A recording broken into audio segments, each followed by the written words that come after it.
चला मित्रांनो, आपण आज नंबर सिस्टीम पाहणार आहोत.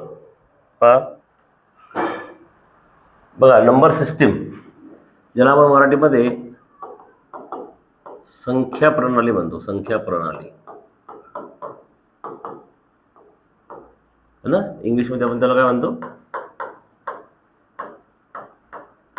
Number system.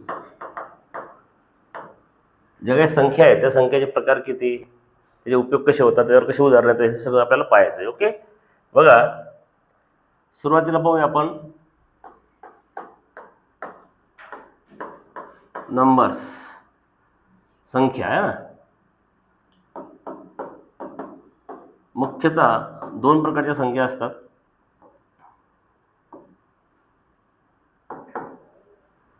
संख्येचे मुख्य दोन प्रकार आहेत. त्यातला पहिला प्रकार आहे वास्तव संख्या. वास्तव संख्या त्याला आपण इंग्लिशमध्ये म्हणतो रियल नंबर. आणि दुसरा प्रकार आहे काल्पनिक संख्या. काल्पनिक संख्या त्याला आपण इंग्लिशमध्ये काय म्हणतो? Imaginary number. Imaginary numbers. लक्षात. तिसरा एक प्रकार आपल्याला मुख्य पाहायला मिळतो, परंतु आपण कुठं वापरत नाही. तो प्रकार म्हणजे या दोन्हीच्या याच्यामधून तयार झालेला असतो. दोन्हीच्या संयुक्त विद्यमानाने तयार होतो किंवा उभयच्या मिश्रणातून तयार होतो. आपण त्याला म्हणतो संमिश्र संख्या. काय म्हणतो? संमिश्र संख्या म्हणतो आपण. इंग्लिशमध्ये आपण त्याला म्हणतो कॉम्प्लेक्स नंबर.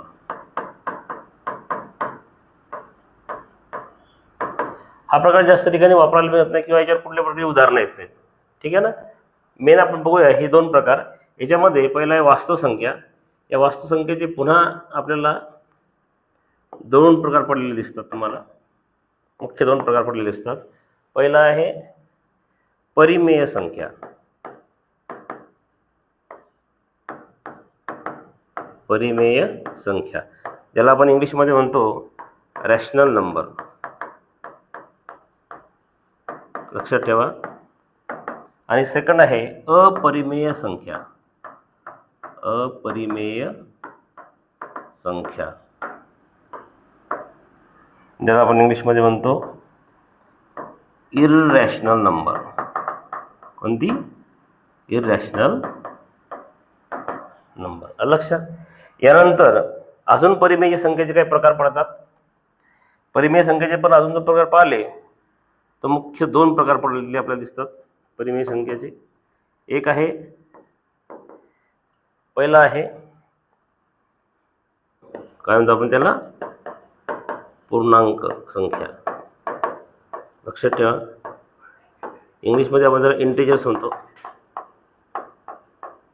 आणि दुसरा प्रकार आहे अपूर्णांक संख्या. अपूर्णांक संख्या त्याला म्हणतो आपण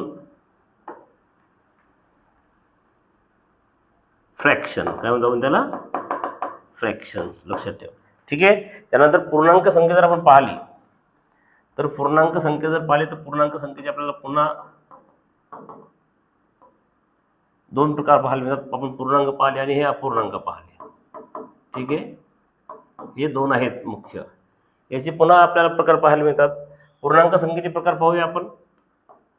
पूर्णांक संख्येचे तीन भाग या ठिकाणी होतात. पहा, पहिला आहे धन पूर्णांक. धन पूर्णांक इंग्लिशमध्ये त्याला म्हणतो पॉझिटिव्ह इंटिजर. Positive integers. दुसरा आहे शून्य म्हणजे झिरो. आणि तिसरा आहे निगेटिव्ह म्हणजे ऋण. काय म्हणजे ऋण पूर्णांक. काय म्हणूया? ऋण पूर्णांक. त्याला इंग्लिशमध्ये आपण म्हणतो निगेटिव्ह. Negative integers. ओके. आता तुम्ही जर एक विचार केला याच्याबद्दल आपण सविस्तर पूर्ण एक एक प्रकार पाहणार आहोत, त्याची माहिती घेणार आहोत. पहिले तुम्हाला फक्त प्रकार सांगतोय. धनपूर्णांकापासून अजून एक प्रकार तयार होतो, त्याला आपण म्हणतो नैसर्गिक संख्या. कोणत्या म्हणतो? नैसर्गिक संख्या. नैसर्गिक संख्येला आपण मौज संख्या सुद्धा म्हणतो. इंग्लिशमध्ये आपण त्याला म्हणतो नॅचरल नंबर. नॅचरल नंबर्स ज्या 1 पासून सुरू झालेल्या असतात. आलं लक्षात? त्यानंतर धनपूर्णांक आणि शून्य याच्या मिळून जो प्रकार तयार होतो त्याला म्हणतो आपण पूर्ण संख्या. काय म्हणतो? पूर्ण संख्या, होल नंबर्स. Hole numbers. लक्षात येते? म्हणजे नैसर्गिक संख्या 1 पासून सुरू होतात, 1, 2, 3 आणि सो ऑन अनंतापर्यंत. तसे हे 0 पासून सुरू होतात. आलं लक्षात? हे सगळं आपण डिटेलमध्ये पाहणार आहोत, फक्त प्रकार समजून घेऊया. ठीक आहे ना? पहा. त्यानंतर अपूर्णांक. अपूर्णांकाचे जवळजवळ 6 ते 7 प्रकार पडतात. पहा, पहिला आहे त्याच्यामध्ये युनिट फ्रॅक्शन, म्हणजे एकक अपूर्णांक. एकक अपूर्णांक लक्षात ठेवा. त्याला आपण इंग्लिशमध्ये म्हणतो युनिट फ्रॅक्शन. Unit fraction. ठीक आहे. कोणते असतात बघा? ज्याचा अंश 1 असतो, म्हणजे 1/7, 1/3. कशा प्रकारचे? दुसरा प्रकार पाहूया आपण त्याच्यामध्ये रेग्युलर, म्हणजे रेग्युलर फ्रॅक्शन. लक्षात? ज्याला आपण म्हणतो छेदाधिक अपूर्णांक. काय म्हणतो आपण? छेदाधिक. ज्याचा छेद जास्त असतो अपूर्णांक. लक्षात? इंग्लिश आपण त्याला म्हणतो रेग्युलर फ्रॅक्शन. लक्षात? म्हणजे ज्याचा छेद मोठा असतो. उदाहरणार्थ 2/3, 5/9 असे छेद मोठा असतो. लक्षात येते? त्यानंतर तिसरा आपल्याला पाहायला मिळतो याच्यामध्ये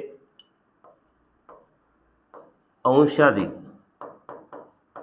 अंशाधिक अपूर्णांक. अंशाधिक म्हणजे काय? इररेग्युलर आपण त्याला म्हणतो. इररेग्युलर फ्रॅक्शन. लक्षात? उदाहरणार्थ ज्याचा अंश मोठा असतो असे 7/3, 11/2 असे. लक्षात येते? त्यानंतर चौथा प्रकार आपल्याला पाहायला मिळतो याच्यामध्ये लाईक फ्रॅक्शन. कोणते? Like fraction. किंवा त्याच्या अगोदर आपण पाहूया इक्विव्हॅलंट फ्रॅक्शन, म्हणजे सममूल्य अपूर्णांक. सममूल्य अपूर्णांक ज्याचं मूल्य समान आहे. इंग्लिशमध्ये त्याला म्हणतो इक्विव्हॅलंट फ्रॅक्शन. लक्षात? त्याचं मूल्य समान आहे. म्हणजे उदाहरणार्थ 1/2 किंवा 2/4 हे जर तुम्ही भाग द्याल त्याचं मूल्य कसं येते? समान येते. ठीक आहे ना? त्यानंतर बघा पाचवा प्रकार या साईडला लिहितो मित्र, जागा कमी असल्यामुळे. पहा, पाचवा प्रकार आहे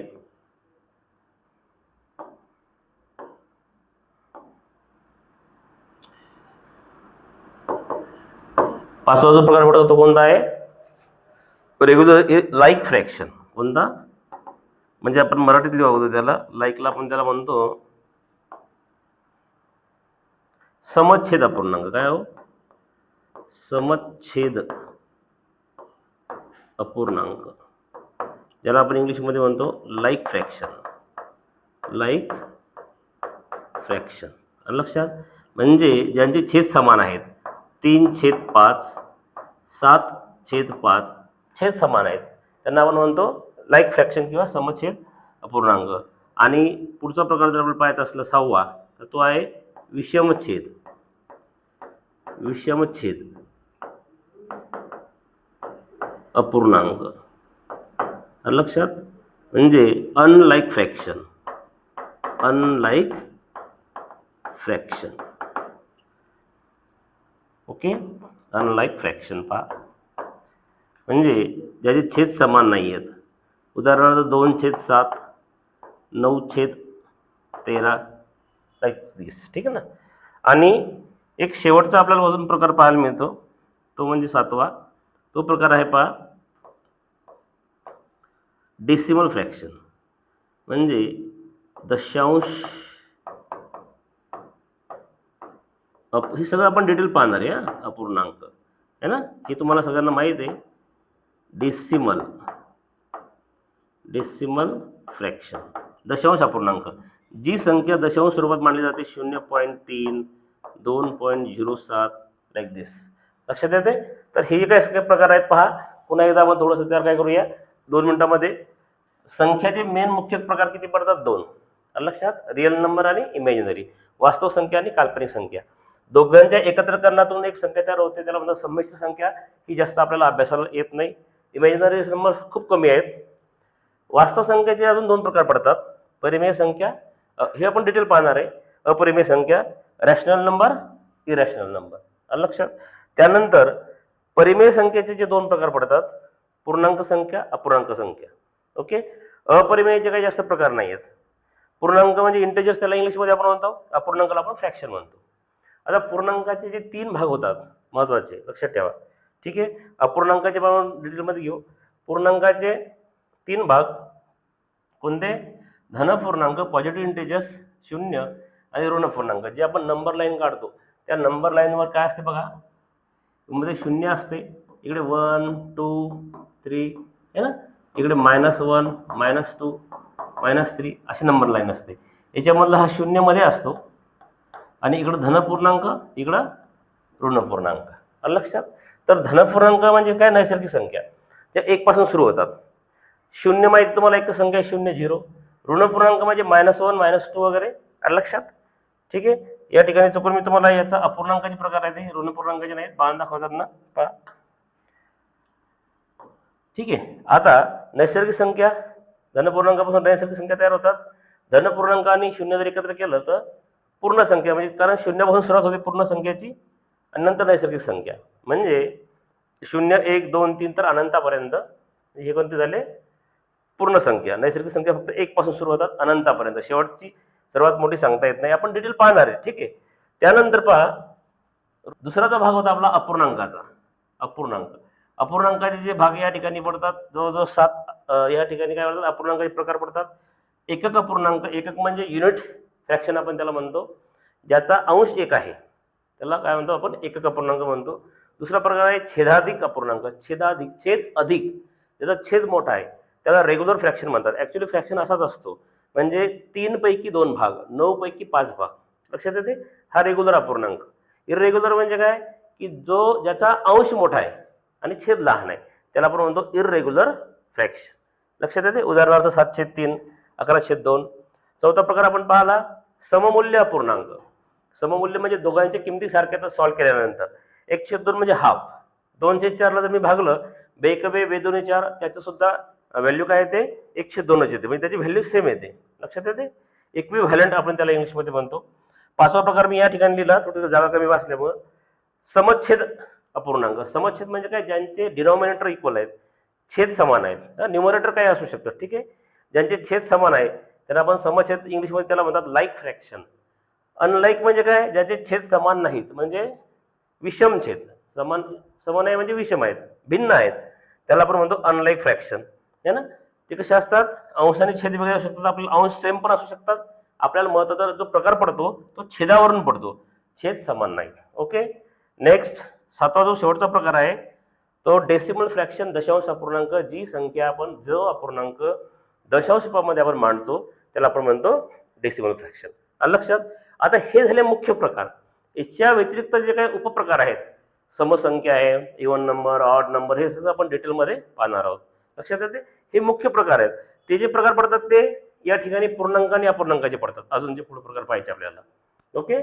तर ते आपण बघूया. याच्यामध्ये अजून एक 8वा प्रकार पडतो, मिक्स फ्रॅक्शन पडतो. लक्षात.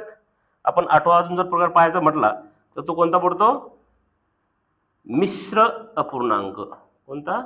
मिश्र अपूर्णांक है ना.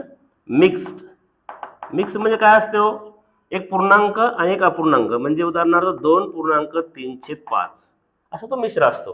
म्हणजे त्यामध्ये एक संख्या पूर्णांक पण असते आणि अपूर्णांक. असे जवळजवळ 8 प्रकार आपले पूर्णांकाचे पडतात.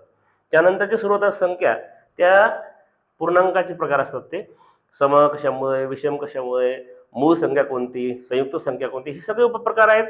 हे मुख्य प्रकार एवढेच आहेत. लक्षात आलं? ठीक आहे. पहिली आहे, पहिला प्रकार आपण वास्तव संख्या. वास्तव संख्येला आपण इंग्लिशमध्ये म्हणतो रियल नंबर. लक्षात घ्या, रियल नंबर्स, वास्तव संख्या. कोणत्या असतात वास्तव संख्या? ज्या संख्या आपण रेग्युलर व्यवहारामध्ये वापरू शकतो. लक्षात येते? ज्या संख्या आपण रेग्युलर व्यवहारामध्ये रोजच्या दैनंदिन जीवनात वापरू शकतो, आपण त्यांना काय म्हणतो? वास्तव संख्या म्हणतो. लक्षात? मग ती पॉझिटिव्ह असू शकते, निगेटिव्ह असू शकते. ठीक आहे ना? उदाहरण पाहायचं झालं आपल्याला तर 1, 0, -7, √3 असे कोणत्याही 5/7 ह्या सगळ्या काय आहेत? वास्तव संख्या, ज्या आपण डे टू डे लाईफमध्ये काय करतो, त्याचा वापर करतो. लक्षात येते? थोडक्यात काय सांगता येईल आपल्याला? किंवा संख्या रेषेवर दाखवू शकतो, हे फार महत्त्वाचं आहे. त्यांना आपण म्हणतो वास्तव संख्या. लक्षात येते? ठीक आहे. त्यानंतर दुसरा प्रकार पाहिला आपण अवास्तव. वास्तवचे उलट काय? अवास्तव, किंवा आपण त्याला काय म्हणतो? इमॅजिनरी नंबर किंवा काल्पनिक संख्या. काय आपण म्हणतो त्याला? काल्पनिक संख्या. लक्षात ठेवा, काल्पनिक संख्या. काल्पनिक संख्येला इंग्लिशमध्ये काय म्हणतात? Imaginary numbers. इमॅजिनरी नंबर्स म्हणजे काल्पनिक संख्या. त्याला आपण दुसरं पण नाव आहे, काय म्हणू शकतो आपण त्याला? अवास्तव. काय म्हणू शकतो आपण त्याला? अवास्तव संख्या. लक्षात ठेवा, अवास्तव संख्या, जी वास्तव नाही, जी वास्तव नाही. आणि एक सांगायचं विसरलो, ही जी संख्या असते ही आपण काय करतो? कोणत्या अक्षरांना दर्शवतो? रियल नंबर जी असते ती R ने दर्शवतो. सॉरी,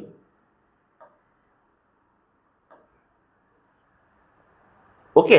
त्यानंतर वास्तव संख्या, ज्या काल्पनिक संख्या, इमॅजिनरी नंबर. इमॅजिनरी नंबर आपण काय करतो? I या अक्षराने दर्शवतो. लक्षात येते? आयची जनरली व्हॅल्यू काय असते? आयची जनरल व्हॅल्यू काय असते?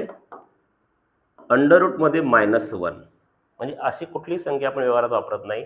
ज्या संख्या आपण व्यवहारात वापरत नाही त्यांना आपण काल्पनिक संख्या म्हणतो, म्हणजे ते रिअलमध्ये नसतात अस्तित्वामध्ये, अवास्तव संख्या. लक्षात येतं ना? आणि आपण ती कशाने दर्शवतो? आयने. आयची व्हॅल्यू काय असते? √मध्ये -1. लक्षात येते? आय स्क्वेअरची जर व्हॅल्यू काढायची म्हटलं आपण तर काय येते? याचा स्क्वेअर होतो, म्हणजे काय होते? √ निघून जाते -1. आयचा जर क्यूब घेतला तुम्ही म्हणजे स्क्वेअरचा म्हणजे 3 वेळेस गुणाकार, √-1 √-1 असं जर 3 वेळेस गुणाकार घेतला, स्क्वेअरची व्हॅल्यू काय येते? -1. त्याला पुन्हा √-1 न गुणल्याच्या नंतर काय येते? -1 बाहेर येते, म्हणजे -√-1. याची गरज नाही आपल्याला, पण थोडक्यात तुम्हाला सांगितलं. ठीक आहे. Imaginary number. लक्षात ठेवा, काल्पनिक संख्या ज्या व्यवहारात वापरल्या जात नाहीत त्यांना आपण अवास्तव संख्या म्हणतो, आणि ती आय न दर्शवतो आपण. आणि I is equal to value काय असते? √मध्ये -1. कुठल्याही ऋण संख्येचे वर्गमूळ ही काय असते? अवास्तव संख्या किंवा काल्पनिक संख्या असते. ठीक आहे ना? कोणत्याही, फॉर एक्झाम्पल अजून तुम्हाला पाहिजे झालं तर काय करता येईल आपल्याला? √मध्ये -64.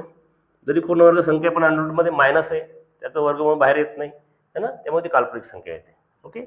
नेक्स्ट, तिसरा प्रकार आपण तुम्हाला सांगितलं दोघांच्या मिश्रणातून तयार होतो, ती आहे मिश्र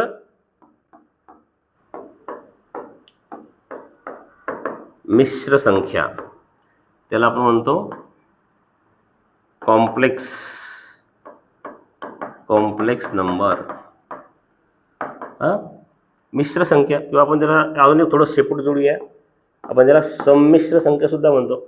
दोघांच्या मिश्रणातून तयार होते. कोणाकोणाच्या? वास्तव आणि काल्पनिकच्या. लक्षात ठेवा, ही जी संमिश्र संख्या आहे ही ॲक्च्युली अशी दर्शवतात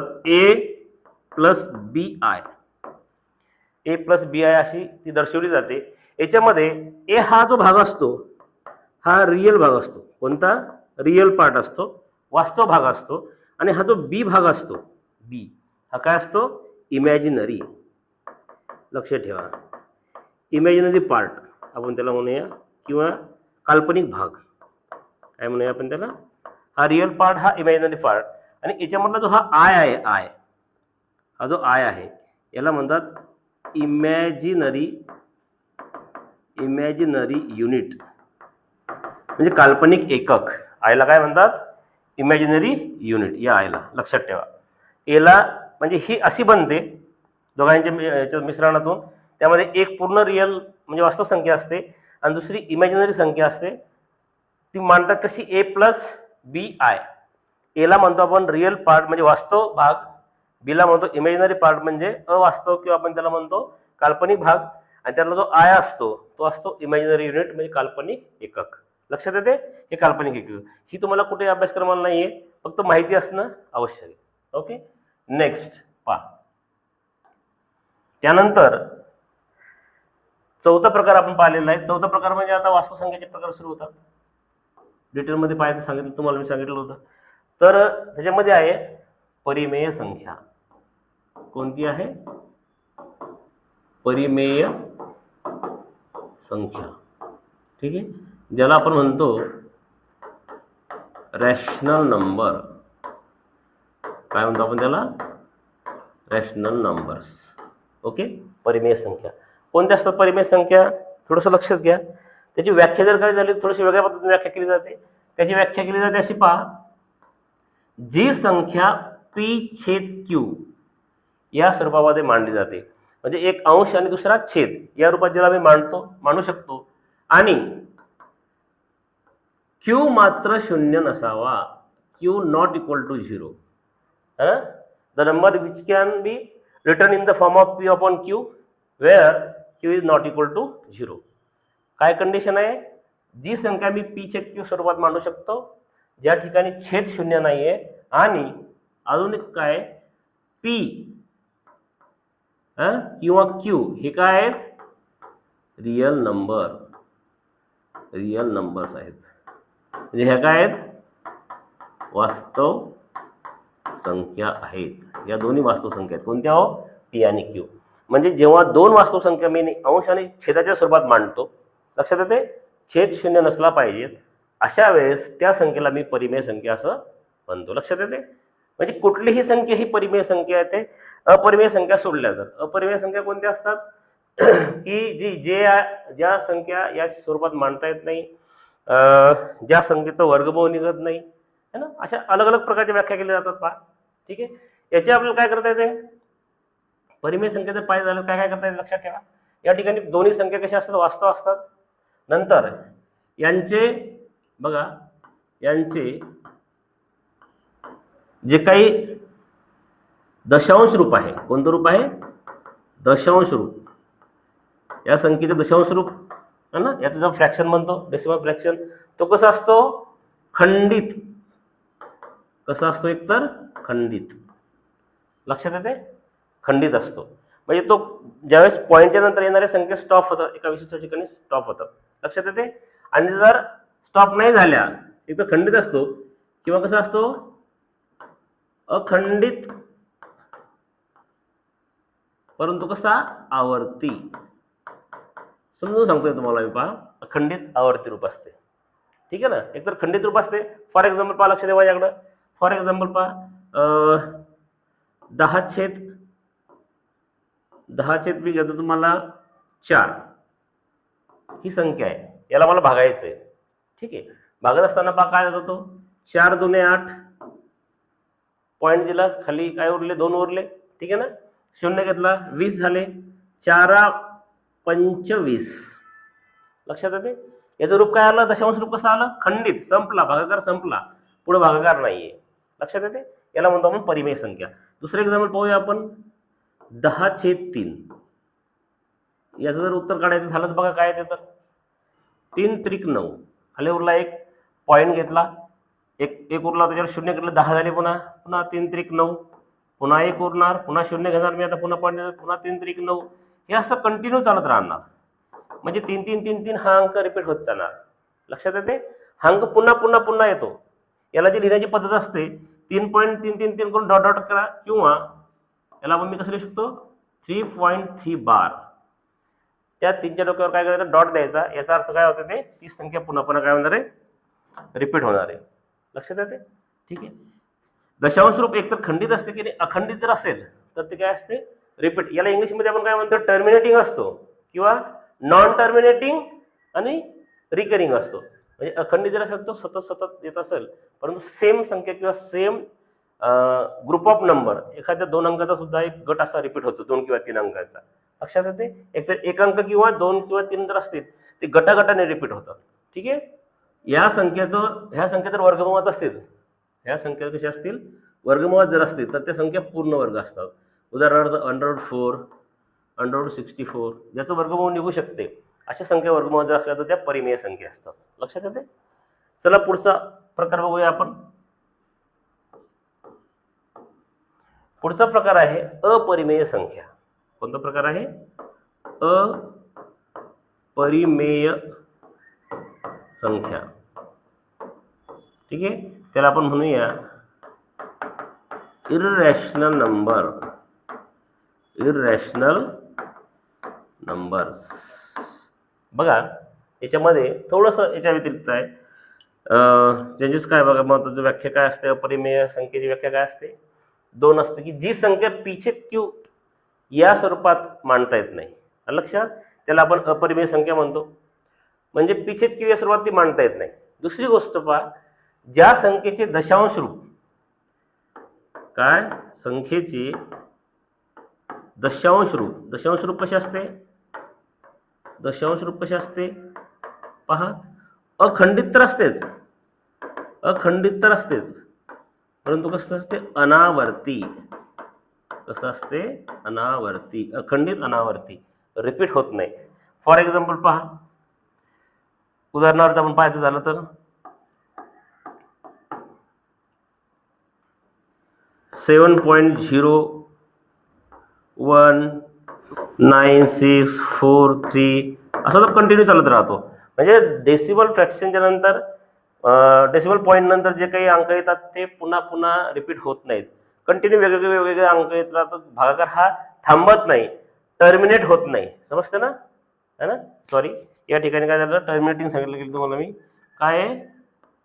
नॉन टर्मिनेटिंग. काय हो? Non terminating. अखंडित, नॉन टर्मिनेटिंग. थांबत नाही, तो कट होत नाही, अखंडित चालू राहतो. आणि अनावर्ती म्हणजे रिपीट कुठलाच अंक येत नाही, सर्व अंक हे अलग अलग येत चालतात. लक्षात? अशी जी संख्या असते ती कशी असते, अपरिमेय. याचं एक उदाहरण पाहायचं झालं तुम्हाला, आपल्याला दुसरी संख्या सांगते पाय. याची व्हॅल्यू जी असते, ही संख्या ही 22/7, याची व्हॅल्यू नाही परफेक्ट, याची व्हॅल्यू ही 22/7च्या जवळपास आहे. ऍक्च्युअली जर विचार केला तर 22/7 ही जी संख्या आहे, 22/7 ही संख्या परिमेय संख्या आहे. कारण 22/7 ही जी आहे हिचं विशिष्ट याच्या वेळेनंतर रिपीट होतात. भागाकार जो असतो तो आवर्ती येतो विशिष्ट डिजिट नंतर, अंकानंतर. परंतु पायची जी व्हॅल्यू येते ती कशी असते, 22/7च्या जवळपास आहे. 22/7 नाही, आपण सोयीसाठी घेतो, परंतु परफेक्ट व्हॅल्यू नाही आहे. लक्षात येते? त्यामुळे लक्षात ठेवा की पाय हे अपरिमेय मध्ये येते. पायची आपण जी जनरली व्हॅल्यू वापरतो ती 22/7 आहे, पण ती परिमेय संख्या आहे. मग तुम्ही कन्फ्युज होऊ शकता, ही परिमेय ही अपरिमेय कशी. पण पायची व्हॅल्यू परफेक्ट 22/7 येत नाही, या जवळपास येते. ओके. त्यानंतर थोडक्यात शॉर्टकटमध्ये सांगतो, पूर्ण वर्ग नसणाऱ्या संख्येचे, काय, पूर्ण वर्ग नसणाऱ्या संख्येचे वर्गमूळ हे कसं असते, अपरिमेय असते. कसे असते, अपरिमेय. उदाहरण पहा, त्याचं उदाहरण अंडररूट मध्ये 7 आहेत, हे पूर्ण वर्ग नाहीये, हिचं वर्ग बाहेर निघत नाही, म्हणून ही कशी आहे, अपरिमेय आहे. लक्षात येते? √3, √5 या सगळ्या ज्या संख्या आहेत त्या अपरिमेय संख्या आहेत. ज्यांचं वर्गमूळ बाहेर निघत नाही त्याला काय म्हणतो आपण, अपरिमेय म्हणतो, इरॅशनल नंबर म्हणतो. लक्षात येते? ठीक आहे. परिमेय संख्येपर्यंत पाहिलं होतं. त्या पुढची जी संख्या आहे, संख्येचा प्रकार आहे तो आहे पूर्णांक संख्या. आपण आज पूर्णांक संख्या पाहणार आहोत. जो आपला 6वा प्रकार आहे तो आहे पूर्णांक संख्या. पूर्णांक संख्या.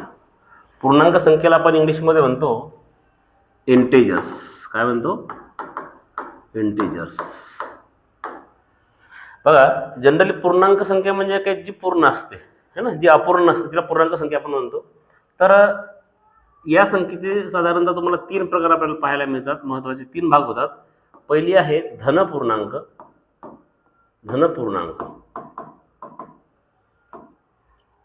दुसरी आहे शून्य आणि तिसरा प्रकार आहे ऋण पूर्णांक. हे सर्व पूर्णांक आहेत, म्हणजे या सर्व संख्या पूर्ण आहेत, कुठलीही संख्या अपूर्ण नाही आहे. ठीक आहे ना. याला आपण म्हणतो पॉझिटिव्ह इंटिजर्स. पॉझिटिव्ह इंटिजर्स हे 0 आणि हे निगेटिव्ह इंटिजर्स. ओके. बघा, त्यातला आपण एक एक पार्ट पाहणार आहोत. आपण त्यातलं पहिलं पाहणार पॉझिटिव्ह इंटिजर्सला आपण दुसरं एक नाव असू शकतो. आपण आज आपण म्हणतो नैसर्गिक संख्या. कोणती संख्या म्हणतो? नैसर्गिक संख्या. म्हणजे 1 2 3 4 डॉट डॉट डॉट हे 0 आणि ह्या ज्या असतात ऋण पूर्णांक, म्हणजे -1 -2 -3 -4 सो ऑन. आलं लक्षात? ह्या ज्या संख्या असतात त्या ऋण पूर्णांक असतात. याच्यामध्ये धनपूर्णांकाला दुसरं एक नाव आहे, जो आपल्याला 7वा प्रकार पाहायचा आहे. तो आहे नैसर्गिक संख्या. काय आहे? नैसर्गिक संख्या, ज्याला आपण इंग्लिशमध्ये म्हणतो नॅचरल नंबर्स.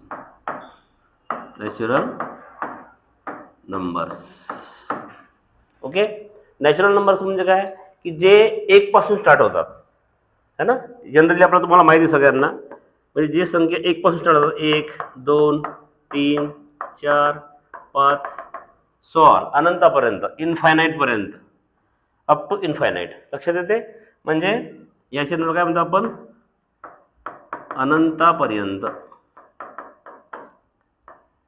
थोडक्यात काय की सर्वात लहान जी नैसर्गिक संख्या असते, सर्वात लहान ती कोणती असते?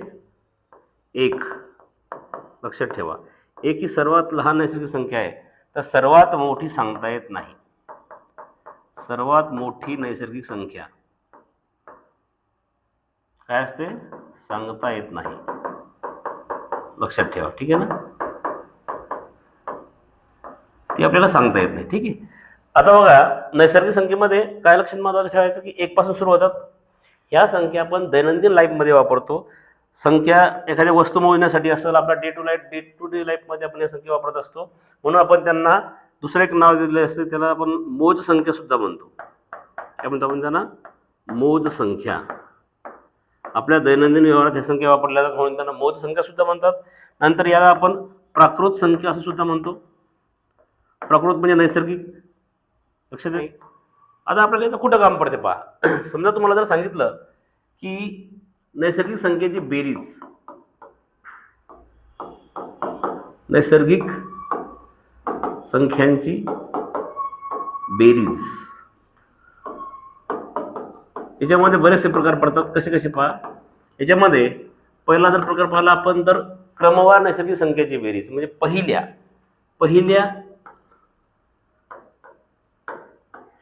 क्रमवार नैसर्गिक संख्यांची बेरीज. लक्ष द्या थोडंसं पहा. आता पहिल्या म्हणजे काय? 1 ने सुरू होणाऱ्या. पहिल्या म्हणजे 1 ने सुरू होणाऱ्या ज्या काही नैसर्गिक संख्या आहेत त्यांची बेरीज. फॉर एक्झाम्पल पहा, उदाहरण पहा, आपण पाहूया. त्यासाठी कुठलं सूत्र वापरायचं ते अगोदर चेक करू. पहा, असं जर काढायचं असेल आपल्याकडे एक सूत्र आहे. ते सूत्र कुठलं आहे? n इन ब्रॅकेट n + 1/2 हे सूत्र आहे. या सूत्राचा आधार घेऊन आपण पहिल्या क्रमावर किंवा 1 ने सुरू होणाऱ्या कितीही क्रमावर संख्यांची बेरीज काढू शकतो. या ठिकाणी n म्हणजे काय? एकूण संख्या. तुम्हाला किती संख्या दिल्या त्याची किंमत म्हणजे n. लक्षात येते? पहा, उदाहरण बघू आपण. एक उदाहरण पाहिजे झालं तर, पहिल्या 27 क्रमवार नैसर्गिक संख्यांची बेरीज किती? लक्षात घ्या बेरीज किती, लक्षात येते. सम काढायचे आपल्याला, sum of the first 27 natural numbers. लक्षात येते. तर काय करायचं आपल्याला, सूत्र वापरायचं. या ठिकाणी n ची व्हॅल्यू काय आहे 27. लक्षात ठेवा n किती, या ठिकाणी 27 आहे. एकूण संख्या किती येतात 27. तर कसं काढायचं बघा, n in bracket n plus 1 upon 2, 27 in bracket 27 plus 1, 27 plus 1 upon 2, म्हणजे 27 ब्रॅकेटमध्ये, ब्रॅकेटचा अर्थ होतो इंटू गुणाकार 28 अपॉन 2. लक्षात ठेवा दोनने या ठिकाणी 28ला बघायचं, बे एक बे, बे एक बे, बे चौक 8 किंवा 14 दोन्ही 28. लक्षात येते. त्यानंतर हा गुणाकार करायचा आपल्याला बघा 14 साती. आता या ठिकाणी फार महत्वाचं आहे, पाढ हे पाठ असणं अतिशय महत्वाचे. लक्षात येते. आता पहा 14 साती 98, 98 शी 8 हाची 9, 14 दोन्ही 28 आणि 9, 28 आणि 9 किती लक्षात येते, ज्याला 37. ओके, किती आला उत्तर 378. हे काय मिळालं आपल्याला, पहिल्या 27 क्रमवार नैसर्गिक संख्यांची बेरीज. पुन्हा चेक करू पहा, पहिल्या फार महत्वाचं आहे. पहिल्या म्हणजे काय, एकने सुरू होणाऱ्या क्रमवार है ना, पण सुरुवात कुठून झालेली आहे 1 पासून. असं तुम्हाला विचारलं तर सूत्र काय वापरायचं, n in bracket n plus 1. n काय आहे, एकूण नैसर्गिक संख्या या तुम्हाला विचारल्या त्या. लक्षात ठेवा याच्यामध्ये अलग अलग सूत्र आपल्याला पाहायला मिळतात. लक्षात, ठीक आहे. चला त्यानंतर अजून दुसरं याच्यामध्ये काय विचारलं, ते पहिल्या क्रमावर नैसर्गिक. आता याचे दुसरा पार्ट जर आपण पाहायचा झाला तर काय विचारतो तुम्हाला, पहिल्या क्रमावर नैसर्गिक संख्यांच्या वर्गाची बेरीज. आता फक्त नैसर्गिक संख्यांची बेरीज विचारली. नंतर काय विचारतात, पहिल्या क्रमवार नैसर्गिक संख्यांच्या, लक्षात घ्या, पहिल्या क्रमवार नैसर्गिक संख्यांच्या वर्गांची बेरीज. काय, वर्गांची बेरीज म्हणजे सगळ्या संख्येचे वर्ग दिलेले आणि त्या तुम्हाला त्याचं काय करायचे, वर्ग करायचे आणि वर्ग करून बेरीज करायची. लक्षात येते. तर त्यासाठी एक सूत्र पहा, महत्वाचं सूत्र आहे हे, लक्षात ठेवा. सूत्र निवडण्यासाठी n in bracket n plus 1 हे जे आहे ते कॉमन आहे, समोर थोडंसं एक्स्ट्रा वाढलेलं आहे, ट्वाईस n प्लस 1. लक्षात, आणि छेदामध्ये 2 च्या ऐवजी 6 आहेत. लक्षात ठेवा. कशाची बेरीज विचारली आपण, कशाची बेरीज म्हणतो आपण, वर्गांची बेरीज. या ठिकाणी फक्त संख्यांची बेरीज, या ठिकाणी काय त्यांच्या वर्गांची बेरीज. हा थोडासा फरक लक्षात घ्या. आपण काय करणार आहे या ठिकाणी थोडं एक्सप्लेन करणार आहे तुम्हाला व्यवस्थित. पहा उदाहरण घेऊ आपण. बघा उदाहरण घेऊ. उदाहरणार्थ 1 चा वर्ग अधिक 2 चा वर्ग अधिक 3 चा वर्ग अधिक 4 चा वर्ग, नीट लक्षात घ्या, अधिक डॉट डॉट डॉट डॉट अधिक 9 चा वर्ग. ठीक आहे ना. असे 9च्या वर्गापर्यंत तुम्हाला वर्गांची बेरीज करायची 9 पर्यंत, म्हणजे पहिल्या क्रमावर 9 संख्यांच्या वर्गांची बेरीज. असा प्रश्न येऊ शकतो पहा. तर सोडवायचं कसं, सूत्र काय आपल्याकडे बघा, काय सूत्र आहे आपल्याकडं, n in bracket n plus 1, दुसऱ्या ब्रॅकेटमध्ये ट्वाईस n प्लस 1 आणि आपण काय 6 किमती टाकूया. बघा n ची व्हॅल्यू काय, n काय शिकलो आपण, एकूण नैसर्गिक संख्या कितीपर्यंत विचारल्या तुम्हाला, 9 पर्यंत. म्हणजे या ठिकाणी n ची व्हॅल्यू काय 9. लक्षात ठेवा n इज इक्वल टू 9 है ना, हे माहीत असणं आवश्यक आहे आपल्याला. पहा तर बघा 9 प्लस 1 म्हणजे किती झाले हो 10. नंतर ट्वाईस 9 म्हणजे 9 दुने, यांची किंमत 9 आहे. बघा यांची किंमत 9 आहे. 9 दुने 18 प्लस 1 19 है ना, छेदामध्ये किती येतं 6. लक्षात ठेवा. आता हा गुणाकार करून घ्या किंवा भाग तोडून घ्या. 6ला या ठिकाणी भागातून 9ला भागतो कितीने 3 ने है ना, 3 दुने 6, 3 त्रिक 9. ठीक आहे. त्यानंतर पहा गुणाकार करून घेऊ आपण, कारण इथं समसंख्या इथं राहिली 10 राहिलेली. बे एक बे, बे पंचे 10. ठीक आहे. सगळ्या संख्या गुणाकारात आहे. या ठिकाणी ज्या मुलांना माहित नाही ते नीट लक्षात ठेवा, ब्रॅकेटचा अर्थ गुणाकार होतो. याच्यामध्ये कुठलेही चिन्ह नाही, याचा अर्थ गुणाकारात चिन्ह आहे. लक्षात ठेवा. या ठिकाणी काय करायचंय, हा ब्रॅकेट म्हणजे काय असतो गुणाकार, हे थोडंसं लक्षात ठेवा. आता बघा संख्येच्या कोणत्या गुणाकार करायचा आपल्याला, कोणत्या संख्या उरल्या बघू आपण. खाली काहीच नाही उरलं, 1 उरलेल्या, वरती उरले 3 × 5 × 19. हे फार महत्वाचं आहे. हे 6 आपल्याला खालच्या दिसतं, थोडंसं लक्षात घ्या. ठीक आहे. बघा 3×5 15, 15 गुणिले 19 है ना. ज्यांना जमते त्यांनी काय करायचं, हा गुणाकार करून घ्या. 3×5 15, 15चा फळा येतो. 15 नंबर 35 नसते है ना. 135 5 हातच्याले 13, ठीक आहे ना. त्यानंतर 15 1 15, 15 आणि 13 किती, 15 आणि 3 18 आणि 28. लक्षात येते किती येते, 285. तिसरा प्रकार पाहायचा आपल्याला, क्रमवार पहिल्या शब्द फार महत्वाचा आहे. पहिल्या क्रमवार नैसर्गिक संख्यांच्या घनांची बेरीज. काय, घनांची बेरीज. घन म्हणजे काय, क्यूब. लक्षात येते, the sum of cubes of natural numbers है ना. The sum of cubes of natural number. काय दिलेले पहा, काय सूत्र लक्षात ठेवा. पहिलं जे सूत्र होतं आपलं नैसर्गिक संख्यांची बेरीज, जे सूत्र आहे ते सूत्र आहे n इन ब्रॅकेट n + 1/2. फक्त काय, घनांची बेरीज म्हटलं, क्यूबची बेरीज सम म्हटलं, काय करायचं, याचा स्क्वेअर घ्यायचा. सूत्र लक्षात आलं. पहिलं सूत्र हे सूत्र सेम आहे, फक्त काय करायचं, घनांची बेरीज म्हणलं की याचा काय तो स्क्वेअर होतो पहिल्या सूत्राचा. म्हणजे थोडक्यात नैसर्गिक संख्यांच्या बेरीजचा वर्ग. लक्षात येते. वर्गाची बेरीज म्हटलं तर काय येते, सूत्र लक्षात ठेवा, n in bracket n + 1 in second bracket twice n + 1/6. हा, हे 6 या सूत्रामध्ये लक्षात ठेवा. ठीक आहे. चला बघा उदाहरण घेऊया आपण. एक एक्झाम्पल घेऊ समजण्यासाठी. उदाहरणार्थ पहा, 1 cube + 2 cube + 3 cube + 4 cube + 7 cube. ठीक आहे ना. इथपर्यंत मला काय करायचं, is equal to question mark, असं तुम्हाला प्रश्न विचारलेला आहे. सगळ्या क्यूबची बेरीज करायची तुम्हाला. तर काय करायचं, सूत्र कोणतं वापरायचं आपल्याला माहिती आहे तुम्हाला. कोणतं सूत्र वापरायचं आपल्याला, n इन ब्रॅकेट म्हणजे नैसर्गिक संख्यांची बेरीज. हे जे सूत्र आहे क्रमवार नैसर्गिक संख्यांची बेरीज, ते सूत्र आहे, फक्त त्याचं काय स्क्वेअर आहे. ठीक आहे. चला, n is equal to what, किती संख्या आहे, 7. n इज इक्वल टू किती, 7. चला व्हॅल्यू टाका, व्हॅल्यू पुट करू त्याच्यामध्ये. पहा 7 इन ब्रॅकेट 7 + 1 म्हणजे किती, 8. ठीक आहे. अपॉन किती, 2. हे सगळे गुणाकारामध्ये, आणि याचा काय हो, स्क्वेअर. लक्षात ठेवा. 2 1 2, 2 चौक 8, 7 चौक 28. नीट लक्षात ठेवा. 28चा काय हो, स्क्वेअर. लक्षात येते, 28चा काय स्क्वेअर. आता 28चा स्क्वेअर करताना टेक्निक आहेत, स्क्वेअरच्या अलग अलग टेक्निक्स आहेत. या ठिकाणी मी सांगतो तुम्हाला बघा, ज्याचा पाठ असेल त्याला हरकत नाही. लक्षात येते, ज्याचा पाठ असेल 784 त्याचा वर्ग आहे. ज्याचा पाठ नाही त्याला एक टेक्निक सांगतो मी तुम्हाला. पहिल्याचा वर्ग करायचा, पहिल्याचा वर्ग म्हणजे 8चा वर्ग, 8 8 64, 64 4 हातच्याले 6. हे टेक्निक मी तुम्हाला व्यवस्थित स्क्वेअर रूटच्या चॅप्टरच्या वेळेस समजून सांगेन. 64 4 हातच्याले 6 लक्षात ठेवा.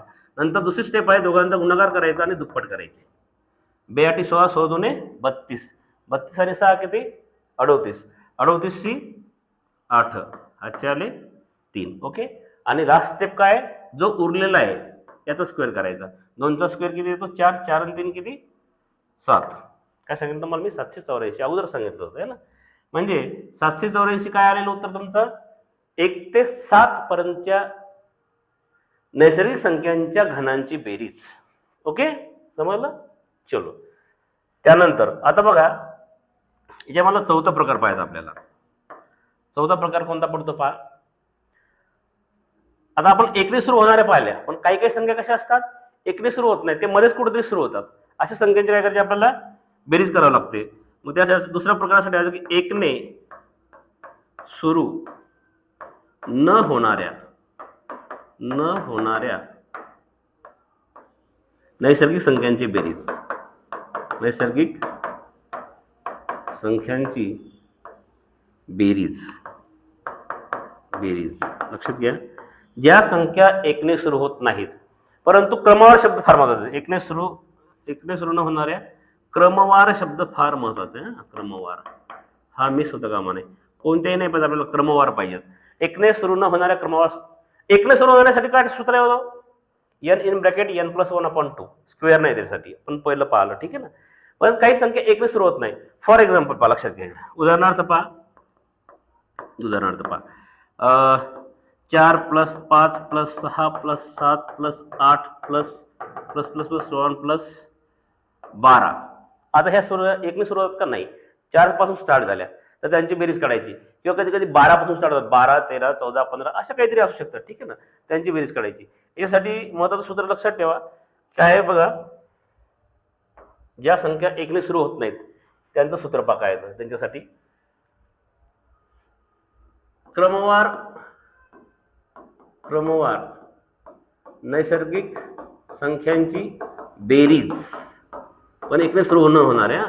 बरोबर, काय सूत्र आहे, एकूण संख्या, काय सूत्र आहे, एकूण संख्या गुणिले मधली संख्या. फार महत्वाचं आहे, गुणिले मधली संख्या. हे कॉमन सूत्र आहे, बऱ्याच संख्यासाठी लागू पडते. काय सूत्र आहे, एकूण संख्या गुणिले मधली संख्या. आता एकूण संख्या कशी काढायची हे फार महत्वाचं आहे, नीट लक्षात घ्या. एकूण संख्या कशा काढायच्या, शॉर्टकट सूत्र आहे. एकूण संख्या तोंडी काढायचं, माहीत राहावं म्हणून मी फक्त लिहून देतो, बाकी ही लिहायचं काम नाही, तुम्ही तोंडी काढू शकता. काय काढतात, शेवटची संख्या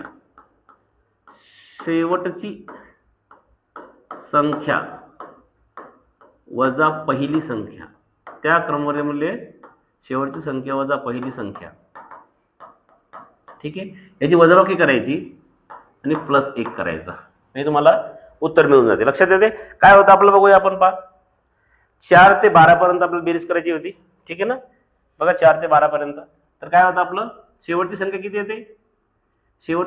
येते, 12 वजा 4 +1, हे आले एकूण संख्या. म्हणजे उत्तर किती येते, 8 अधिक 1 किती, 9. एकूण संख्या आपल्याकडे किती आहेत, 9. नंतर मधली संख्या काढायची, मधली संख्या हे तोंडी काढू शकता तुम्ही, मी तुम्हाला सरावासाठी फक्त या ठिकाणी मांडणी करून देतो, बाकी ही मांडायची गरज नाही आपल्याला, डायरेक्ट तुम्ही किमती टाकू शकता, ठीक आहे ना. मधली संख्या काय बघा, शेवटची संख्या, सेम तसं सूत्र आहे, थोडा चेंजेस आहे. शेवटची संख्या प्लस पहिली संख्या छेद 2. त्याला काय करायचं, छेदान काय करायचं, 2 करायचं. चला पहा किती उत्तर द्यायचं, पहा बरं. शेवटची संख्या किती होती आपली, 12 अधिक किती, पहिली संख्या 4 छेद 2, 12 आणि 4 किती, 16, 16 छेद 2 म्हणजे किती, 8. ही आली 8 मधली संख्या. 9 काय आली, 9 काय झालं, एकूण संख्या. म्हणजे त्या संख्यांची बेरीज आपल्याला, बेरीज बरोबर किती येईल, बेरीज बरोबर काय येईल आपल्याला, एकूण संख्या किती हो, 9 गुणले मधली संख्या किती, 8, 9 8 72. लक्षात येते किती बेरीज येते, 72. नीट लक्षात ठेवा, ही एक ट्रिक्स आहे याच्यासाठी. क्रमवार नैसर्गिक संख्येची पण 1 ने न सुरू होणार आहे. आता मी तुम्हाला अजून दुसरी एक शॉर्टकट ट्रिक सांगतो बघा. 4 पासून सुरू झाल्या होत्या बघा, 4, 5, 6, 7, 8, 9, 10, 11, 12. नीट लक्षात ठेवा. अजून एक शॉर्टकट ट्रिक्स आहे आपल्याकडं, सेमच आहे तिथे पहा. काय करायचं, अशा वेळेस गट करायचे, पहिला आणि शेवटच्या संख्येचा गट करायचा. किती होते त्यांची बेरीज करा, 12 आणि 4 किती, 16. नीट लक्षात घ्या. दुसरा गट बघा, 11 आणि 5 किती, 16. तिसरा गट बघा, 6 आणि 10 किती, 16. चौथा गट बघा, 7 आणि 9 किती, 16. लक्षात येते. असे जर सगळ्या संख्याचे जर तुम्ही विचार केला तर किती गट येतात ते बघा, 1, 2, 3, 4 गट येतात. किती येतात, 4 गट येतात. नीट लक्षात ठेवा. तर 4 गट जर 16, 16 चौक 64, ठीक आहे ना. 16 गुणिले 4 प्लस एकच संख्येवरती, कोणती संख्येवरती मधली, 8 बघा किती येतं, 16 चौक 64 अधिक 8, उत्तर किती येते, 72. म्हणजे कुठल्याही पद्धतीने तुम्ही करू शकता. एकतर ही शॉर्टकट मेथड आहे, तुम्ही म्हणा भरपूर तुम्ही लिहून दिला, परंतु याची काही गरज नाही. आपल्याला टेक्निक लक्षात आल्याच्या नंतर हे सगळं तुम्ही तोंडी करणार. लक्षात येतं ना, आपल्याला माहिती आहे शेवटची संख्या 12 आहे, पहिली संख्या 4 आहे, 12 तून 4 गेले 8 उरतात, +1 म्हणजे 9. एकूण संख्या 9 आहेत. मध्य संख्या काढायची तुम्हाला, 12 वजा 4 किती होतात, 8. 12 अधिक 4 किती होतात, 16 भागिले 2 म्हणजे 8. म्हणजे एकूण संख्या 9 आणि मध्य संख्या 8, म्हणजे दोघांना गुणाकार केला 8 9 72. डायरेक्ट उत्तर येते. हे थोडंसं समजण्यासाठी, लक्षात राहण्यासाठी. आणि ही अजून एक दुसरी मेथड आहे, शॉर्ट मेथड, थोडंसं लक्षात घ्या. ही जी मेथड आहे ही फक्त कशी आहे, ही लॉजिकली आहे. लक्षात ठेवायचं, क्रमवार संख्यामध्ये पहिल्या आणि शेवटच्या संख्येची जी बेरीज येते तीच दुसऱ्या आणि लास्ट बट 1 है ना, अशी चालते. मग किती गट पडतात, या ठिकाणी बघा 4 गट पडले. प्रत्येकाची बेरीज 16 येणारे 4 गट पडले, पण एक संख्येमध्ये शिल्लक राहते. मग 16 चौक किती, 64 अधिक शेवटपर्यंत संख्या देऊन टाका, 64 64 अधिक 8 72. हे पण शॉर्टकट ट्रिक्स तुम्ही वापरू शकता. ओके, चला पुढचा मुद्दा पहा. 5वा प्रकार पाहायचा आपल्याला. आपण त्याला प्रकारावर काय म्हणून, क्रमवार संख्यांची बेरीज दिली असता. क्रमवार संख्यांची बेरीज दिली असता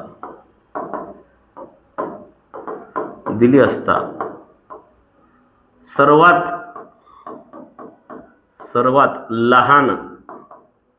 लहान किंवा मोठी संख्या काढणे. लक्षात ठेवा, मोठी संख्या काढणे.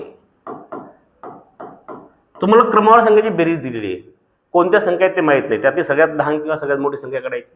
बघा, एक तुम्हाला उदाहरण देतो. उदाहरण दिले की तुमच्या लक्षात येऊन जाईल. उदाहरणार्थ पहा, 10 क्रमवार संख्यांची बेरीज, 10 क्रमवार संख्यांची बेरीज 115 आहे. तर त्यातील सर्वात मोठी संख्या कोणती? सर्वात मोठी संख्या कोणती? लक्षात घ्या, 10 क्रमांक संख्या दिलेल्या आहेत, त्यांची बेरीज दिलेली तुम्हाला 115, आणि तुम्हाला विचारलं त्यातली सर्वात मोठी संख्या कोणती. थोडंसं लक्षात घ्या. तर आपल्याकडे सूत्र काय बघा, आपल्याकडे सूत्र आहे लहान संख्या बरोबर लहान किंवा पहिली संख्या, त्यातली पहिली किंवा लहान संख्या बरोबर काय सूत्र आहे पहा,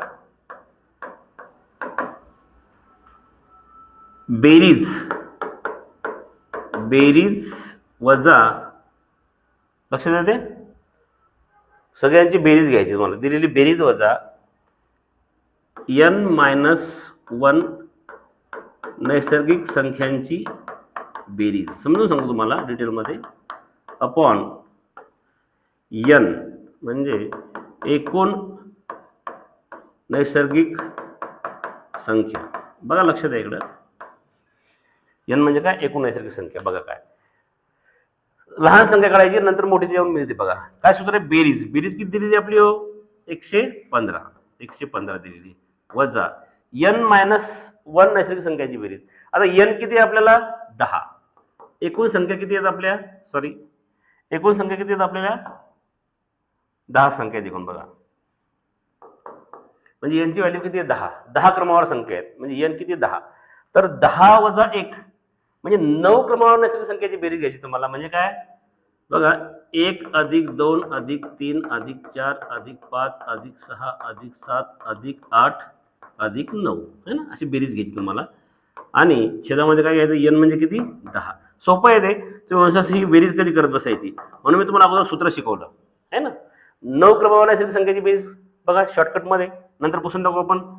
काय असतं, n in bracket n + 1, n in bracket n + 1/2 है ना, म्हणजे 9 + 1 10 छेद 2 2 5 10 5 9 45. पुन्हा समजून घ्या, 9 n आहे, n + 1 म्हणजे 10 झाले, छेदामध्ये 2 2 न 10 भाग दिला, 5चा भाग गेला, 9 × 5 = 45. ठीक आहे, बेरीज किती आली, 45. नीट लक्षात ठेवा. म्हणजे ही जी बेरीज तुम्हाला मिळालेली, ही किती मिळालेली, 45 है ना, -45 अपॉन 10. याची जर तुम्ही वजाबाकी केली तर किती ते पहा, 15 आणि 45 मध्ये 15 मायनस झाले, किती उरले, 30, म्हणजे उरले 70. 70/10 0 0 कटलं किंवा 10 × 10 10 7 70 इक्वल किती येते, 7. 7 काय झाली, सर्वात लहान संख्या. लक्षात ठेवा, सर्वात शब्द फार महत्वाचा आहे. सर्वात लहान संख्या किंवा पहिली संख्या ती आली किती, 7. किती आली, 7. तुम्हाला काय विचारली, मोठी किंवा शेवटची. तर काय असते, नीट लक्षात ठेवा, मोठी संख्या बरोबर काय सूत्र बघा, मोठी संख्या खूप सोपं आहे. मोठी संख्या बरोबर काय करायचं, तुम्हाला जो सगळ्यात मोठा अंक असतो याच्यामधला 9 याच्यामध्ये मिळवायचा. 7 + 9 बरोबर किती हो, 16. लक्षात ठेवा. आणि तुम्ही जर टॅली केलं तर 7 पासून 16 संख्येची जर बेरीज केली ती बरोबर 115 येते. लक्षात येते, या संख्या पहिल्या नाही आहेत, 1 पासून सुरू होणार नाही, 7 पासून सुरू होणार आहेत, 7 ते 16. लक्षात येते. जर तुम्हाला असा प्रश्न विचारला असता याच्यामध्ये की 10 क्रमांकावर नैसर्गिक संख्यांची बेरीज 115 आहे, तर त्यातील सर्वात लहान किंवा शेवटून दुसऱ्या क्रमांकाची संख्या कोणती. बघा फार महत्वाचं आहे, याच्यामध्ये अलग अलग प्रश्न तयार केले जातात. काय विचारतात तुम्हाला, शेवटून दुसऱ्या क्रमांकाची संख्या कोणती. खूप सोपं आहे. पहिले सर्वात लहान संख्या काढा 7, शेवटून दुसरे किती आहे 8, त्याच्यामध्ये काय करायचं आहे 8 मिळवायची है ना. 7 आणि 8 किती 15. शेवटून सगळ्यात शेवटची किती आहे 16. कशी मिळवली, 7 मध्ये सगळ्यात मोठा अंक काय केला ऍड केला. लक्षात येते. तुम्हाला विचारलं शेवटून दुसरी तर 8 ऍड करा, शेवटून तिसरी 7 आणि 7 ऍड करा. कळते. म्हणजे तुम्हाला कुठली संख्या म्हणजे सुरुवातीपासून तिसरी संख्या विचारली, लक्षात ठेवा. पहिली संख्या किती आहे 7, तुम्हाला किती विचारली तिसरी, तर दुसरी कशी मिळते 1 ऍड केला की 7 आणि 1 8, 2 ऍड केले की 9. लक्षात येत ना, ते क्रमावर तुमच्या लक्षात येऊन जाते. ठीक आहे. ओके. हा 5वा प्रकार आहे, फार महत्वाचा आहे, लक्षात घ्या. बघा हे 5 प्रकार आपण शिकलो आतापर्यंत. थोडंसं बेसिक्स टाईप वाटतात, पण याच्यावर बऱ्याच वेळेस उदाहरणं विचारले जातात, फिरून विचारले जातात, मग आपण त्याचं कन्फ्युजन होते. ठीक आहे ना. चला ठीक आहे.